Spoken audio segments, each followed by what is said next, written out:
BFAR, with support from the USAID Fish-Right Program and its partners, envisions the use of the iFit tool in all waters within Philippine jurisdiction.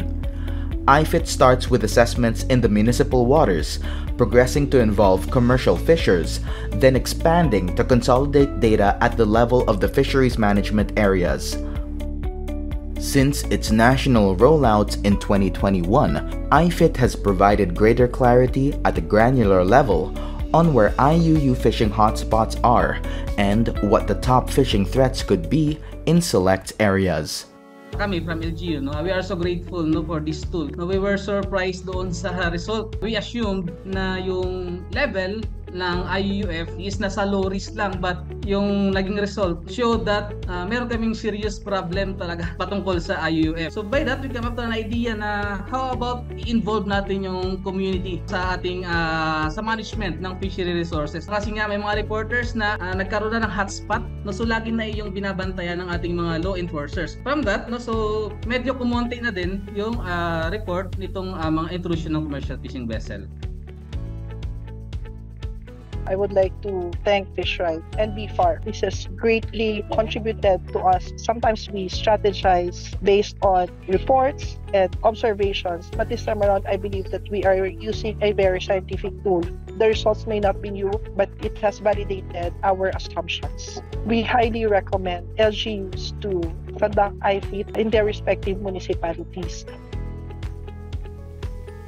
Dahil sa iFit, nagkakaroon kami ng confidence para i-persuade or i-convince yung LGU na mag-step up. Ina-encourage na namin sila na mas mag-improve pa sa kanilang licensing and registration, magbigay ng mga incentives dun sa mga fisher folk that are commendable, and then yung mga sumusunod sa batas, hindi lang yung mga puro nag-illegal. Yung iFit naman is hindi ginawa para tingnan kung sino may pagkukulang o kung sino man yung may sala. Kung wala tayong baseline data, hindi rin natin alam kung yung mga ginawa nating plano is maging effective ba.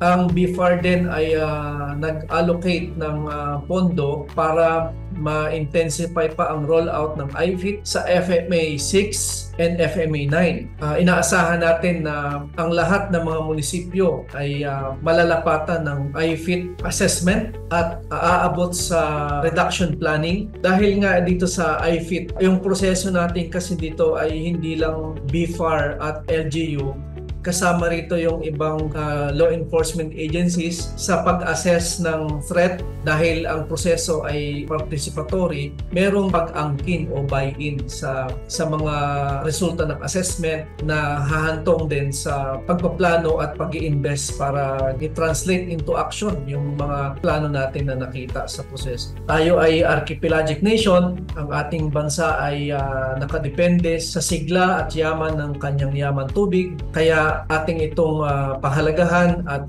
gawin ang nararapat, lalo't higit sa pagsawata ng mga illegal na pamamalakaya po sa ating mga dalampasigan.